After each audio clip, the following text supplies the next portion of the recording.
एक आदमी खेतों में दिन भर काम करता है, उसमें हमें धार्मिकता नजर नहीं आती। ईमानदारी पूर्वक सड़कों पर साफ करने वाला आदमी, दुकान में बैठ करके ईमानदारी पूर्वक ग्राहकों को भगवान के रूप में देखने वाला आदमी को हम धार्मिक नहीं मानते। ये घर में बहू है अपने सास ससुर में जिनको भगवान का रूप देखती है, वो देवी को हम धार्मिक नहीं मानते। नवरात्रि में उपवास रख करके सास बहू को रोज गालियां देने वाले वो आदमी धार्मिक हो जाता है।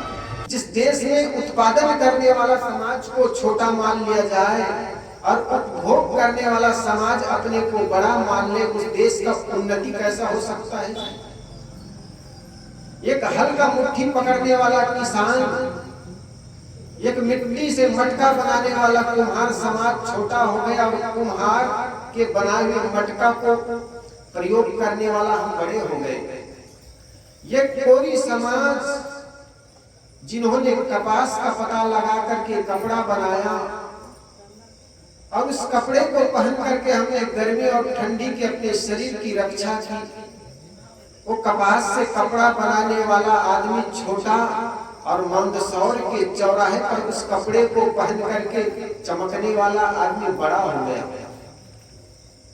ये तेली समाज जिन्होंने तिलहन का पता लगाया और तिलहन का पता लगा करके तेल निकाला, तेल को हमने पूरी पकवान बनाकर खाए, लेकिन तेली को हमने कहा धकेल, तेली अछूत।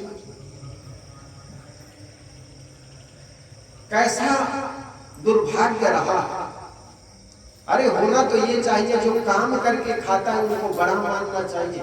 मेहनत करने वाला अपवित्र कैसे हो गया?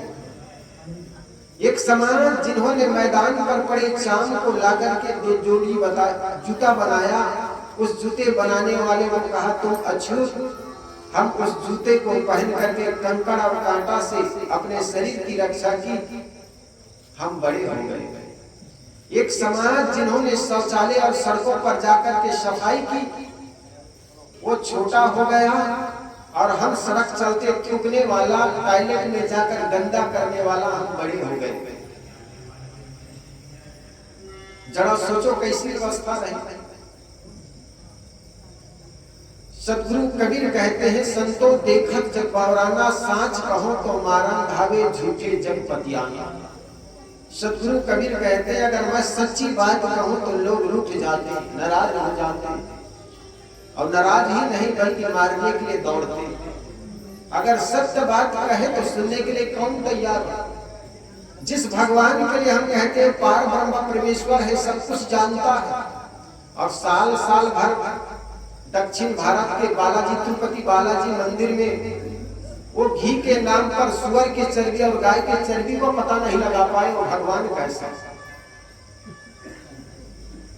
जरा सोचो, 55 वर्षों तक सुअर की चर्बी को डाला। वो तथाकथित पंडित धीरेन्द्र शास्त्री जो कहते हैं भविष्य की बात हम जान जाते हैं, वो चर्बी चढ़ रहा है 5 वर्षों तक, उसको बता नहीं पाए और आप चले जाते हो हाथ दिखाने के लिए। ये पंडित लोग जितना समाज को गुमराह किया ना, उतना किसी ने नहीं किया। ये लोग कहते हैं आपके पास क्या है, इस देश में क्या होने वाला है, ये सब जान जाते हैं, लेकिन अपने ही भगवान को ये गाय का चर्बी खिला के रह गए 5 वर्ष, उसको नहीं जान पाए। और घी का चर्बी और गाय का शुद्ध घी को पता लगाने के लिए भी विज्ञान का सहारा लेना पड़ा। जरा सोचिए, हम कहते हैं बड़े धार्मिक हैं, आखिर धार्मिकता का पहचान क्या? केवल हम पंडित के घर में जन्म ले ली इसलिए पंडित हो गए, ब्राह्मण हो गए, और एक आदमी चमकार के घर में पैदा हो गया, इसी मात्र से वो अछूत हो गए। कैसी हमारी गणित रही। और इसी व्यवस्था के चलते ये देश हजारों वर्षों तक जिया है। एक संत व्यास नदी पर बैठ करके प्रवचन दे रहे थे, उधर से एक जाति मार का व्यक्ति आया, उनके मगज में जातिवाद भरा हुआ था। उनके विचार ऐसा था कि व्यास नदी पर केवल पंडित का लड़का बैठ सकता। तो वो आया, उन्होंने उस व्यास गद्दी पर बैठे हुए संत से पूछा कौन जाति के हो, क्योंकि इस गद्दी पर बैठने वाला केवल ब्राह्मण होते हैं, तो आप कौन जाति के हो? उस संत ने कहा, एक गाय की ओर इशारा किया, उस गाय को पूछा जी ये कौन सी गाय, कौन सी जाति के? उस पंडित ने कहा ये तो गाय की जाति के जी, तुमको दिखाई नहीं पड़ती। तब उस संत ने कुत्ता की ओर इशारा किया, कुत्ता को इशारा करके कहा ये कौन जाति की है? तब उस पंडित ने कहा ये तो कुत्ते की जाति की जी, क्या आपको दिखाई नहीं पड़ती? तब संत ने कहा यार तुमको मुझे देखकर मोतियाबिंद हो गई क्या? मैं कैसा दिखता हूँ जी, गधा जैसे या घोड़ा जैसा? मैं आदमी जैसा नहीं दिखता हूँ क्या? हम आदमी को देख करके आदमी की जाति पूछते हैं, ये देश का सबसे बड़ा दुर्भाग्य रहा। किसी भी व्यक्ति को देखो उनकी जाति मत पूछो, उनके गुण कर्मों को देखो, और आदमी गुण कर्मों से महान होता है। इसलिए साहिब कहते हैं किसी भी व्यक्ति का मूल्यांकन उनके गुण कर्म होना चाहिए, न कि उनके जातिवाद। हम रोज गंगा जल और गंगा क्रिया खाने वाला, गंगा के तट पर बैठा हुआ पंडित रोज झूठ बोलता है। जरा सोचो, आखिर धार्मिक कौन है? जो गंगा जल पी करके झूठ बोलने वाला पंडित, या शराब पी करके सच बोलने वाला आदमी धार्मिक ज्यादा? पश्चात देश में हमारे एक अच्छे मित्र रहते हैं, वो कभी कभी घूमने जाता है विदेश में, रहता तो यही है।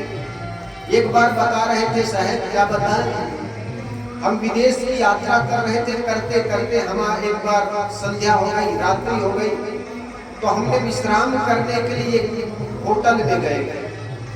होटल में गए तो उनके सामने पार्किंग था, गाड़ी को हमने पार्किंग में खड़े कर दिए, और गाड़ी को पार्किंग करने के बाद अंदर होटल में जाकर विश्राम करने लगे। हमें सुबह कहीं जाना था, तो निकल करके देखे पार्किंग में हमारी गाड़ी को किसी ने एक्सीडेंट कर दिया था। हम देख ही रहे थे कि गाड़ी में क्या क्या नुकसान हुआ है, क्या क्या हानियां हुई है, क्या क्या टूटा है।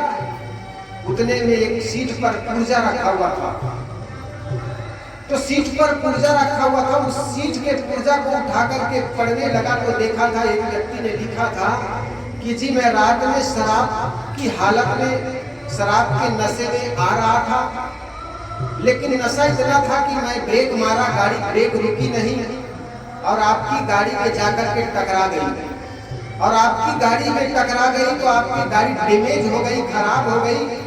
ये गाड़ी को ले जाकर के किसी गैरेज में दिखा दीजिए, जो भी नुकसान है उसको मैं पे कर दूंगा। वो संत कहता है मेरे को विश्वास नहीं हुआ कि एक आदमी एक्सीडेंट करके घर चला जाए और अपने मोबाइल नंबर लिख के छोड़ जाए कि आपकी गाड़ी एक्सीडेंट मैं कर दिया हूँ, और जो भी टूटा फूटा है उसका पे मैं कर दूंगा, ये नंबर से बात कीजिए।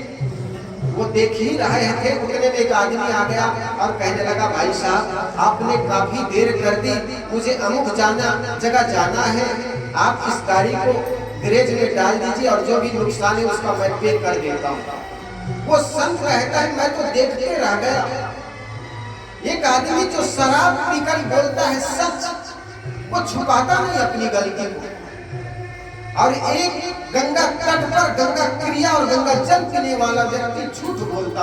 आखिर धार्मिक कौन है? गंगा जल पी करके झूठ बोलने वाला कि शराब पी करके सच बोलने वाला व्यक्ति?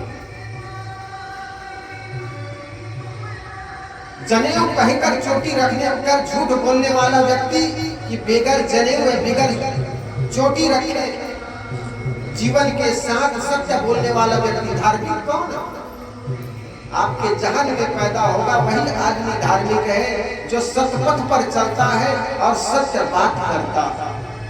लेकिन हमने धार्मिकता का पहचान रख लिया कि एक आदमी चोटी रखता है वो बड़ा धार्मिक आदमी, तिलक लगाने वाला आदमी धार्मिक, जनेऊ पहनने वाला आदमी धार्मिक, मंदिर में जाकर टंकोरी और घंटी बजाने वाला आदमी धार्मिक। एक आदमी खेतों में दिन भर काम करता है, उसमें हमें धार्मिकता नजर नहीं आती। ईमानदारी पूर्वक सड़कों पर साफ करने वाला आदमी दुकान में बैठ करके ईमानदारी पूर्वक ग्राहकों को भगवान के रूप में देखने वाला आदमी को हम धार्मिक नहीं मानते। ये घर में बहू है अपने सास ससुर में जिनको भगवान का रूप देखती है, वो देवी को हम धार्मिक नहीं मानते। नवरात्रि में उपवास रख करके सास बहू को रोज गालियां देने वाले को आदमी धार्मिक हो जाता है। हमारी धार्मिकता का पहचान होना चाहिए आदमी के स्वभाव को देखकर। इसलिए सदगुरु कबीर कहते सांच कहो तो मारन धावे झूठे जग बतियाना। हमारा यह देश धार्मिक प्रधान देश कहलाता है, फिर भी ये देश गरीबी में जीता।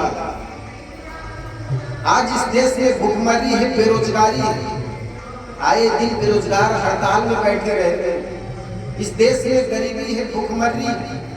तथा कथित पंडितों से कहो कि इस देश में गरीबी क्यों है, तो पंडित कहते हैं ये देश के लोग जवान युवती युवक न तो भगवान को मानते हैं न तो वेद को मानते हैं। और मैं कहता हूँ जिस देश के लोग विज्ञान की आंखें लेकर के पैदा हो रहे हैं, वो अंधविश्वास से भरे हुए तुम्हारे ये धर्म को कैसे स्वीकार करेंगे। जो बच्चे विचारवान पैदा हो रहे हैं, जिनके अंदर विचार की आंखें हो, तुम्हारे अंधविश्वास से भरे हुए धर्म को स्वीकार कैसे करेंगे। जिसके अंदर में विचार होगा, जिसके अंदर जो व्यक्ति विचारवान होगा, वो हर बात को तौलेगा, तरासेगा, तब उनको स्वीकार करेगा। हमारे देश का दुर्भाग्य रहा है, जो आदमी धर्म के नाम पर विचार करेगा, ईश्वर और परमात्मा के नाम पर विचार करेगा, वो नास्तिक हो जाएगा, नरक में जाएगा। आदमी ने विचार करना छोड़ दिया और विचार करना छोड़ दिया, इसलिए इस देश में अंधविश्वास पैदा हुआ। हमारे देश में धर्म के नाम पर अंधविश्वास पैदा हुआ और पश्चात देश में धर्म विज्ञान के नाम पर ज्ञान पैदा हुआ। हम रोज लक्ष्मी और कुबेर की पूजा करने वाला ये देश गरीब हो गए। कारण क्या? हमने सोच लिया अजगर करे न चाकरी, पक्षी करे न काम, दास मल्लुका कह गए सबका दाता राम। हमने यही सोच लिया भगवान पैसा देगा, भगवान धन देंगे, माँ लक्ष्मी पैसा बरसाएंगे। और वर्ष में एक बार लक्ष्मी की पूजा करते हैं। व्यापारी और लोग सोचते हैं लक्ष्मी की पूजा नहीं करेंगे तो हमारे घर में धन घट जाएगा। लेकिन हजारों वर्षों से लक्ष्मी और कुबेर की पूजा करने वाला ये देश आज भी गरीबी में जी रहा है। स्विट्जरलैंड और जापान दुनिया का सबसे बड़ा धनाढ्य देश स्विट्जरलैंड है। वह उस देश में कुबेर का खजाना गड़ा हुआ है, उस देश में लक्ष्मी का खजाना गड़ा हुआ है। वो देश के लोग कोई लक्ष्मी की पूजा नहीं किया, उस देश के लोगों ने कभी कोई कुबेर की पूजा नहीं की, लेकिन फिर भी वहां पर कुबेर का खजाना गड़ा हुआ। कारण क्या? दुनिया के सारे ब्लैक मनी स्विट्जरलैंड के स्विस बैंक में जमा करते हैं। वो इतना धनाढ्य देश, वहां पर सैनिक के नाम पर सरकार एक रुपया भी खर्च नहीं करती है। हर आदमी अपने आप में मजबूत है, सैनिक बने हुए। हमारे देश में करोड़ों रुपए सैनिक के नाम पर खर्च करते हैं, फिर भी ये देश में आए दिन घुसपैठी घुस जाते हैं, कहीं बम गिरा दिए जाते हैं, जो कि हम भगवान भरोसे बैठे हुए।